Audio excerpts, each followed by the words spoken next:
Right now, poison control centers and emergency rooms are seeing an increase in the number of children accidentally ingesting the liquid nicotine solutions used in e-cigarettes. And experts say just a few drops of that liquid can be fatal for a toddler. Our Dr. Frank McJor is here with a warning that pediatricians really want everybody to know about. They definitely do, Karen and Damon. You know, here's the thing. Of course, a lot of focus has been on reducing the number of teens who are intentionally vaping. But there is also a very serious risk to young children who are being unintentionally exposed to the solutions that are used in e-cigarettes. And for reasons that really aren't clear, that problem is increasing.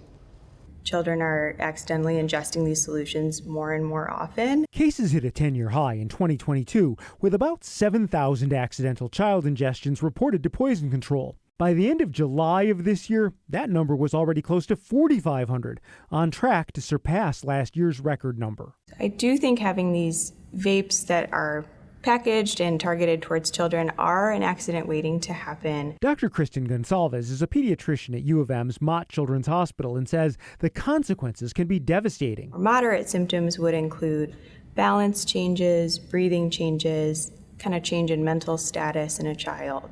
And then more severely, a child could start to have seizures, balance changes, decreased drive to breathe, and abnormal heart rhythms that are very dangerous and could lead to death. E-cigarette users need to treat liquid nicotine solutions like they would any other potentially dangerous chemical. Gonsalves would like to see industry changes as well. It would be really beneficial if there was more consistent child-proof packaging and having packaging that doesn't directly appeal to children, so limiting these fun packages and flavors that are more tempting.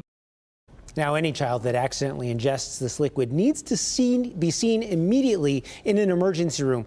Less high-risk exposures, like accidentally chewing a piece of nicotine gum, that might be managed initially by calling poison control, but when in doubt, you actually need to get attention right away. I did not know how deadly it was. Yeah, nicotine is very dangerous. For kids. Okay, well, they're curious. I mean, we all know that. They're always nosing around, and they can get into stuff really quickly, so you really have to be careful. Yeah, absolutely. And, you know, the other element to keep in mind is people might be visiting your home and they carry a vape device, or you may be visiting a home where e-cigarettes are being used and not even realize it. So there needs to be a lot more awareness of the risk to children and more care in keeping these devices in secure locations, because I think basically people underestimate the risk. Yeah. Nicotine in children can be exceptionally dangerous because of the concentration and the size of their little bodies. All right, good to know. Thank you, Doc.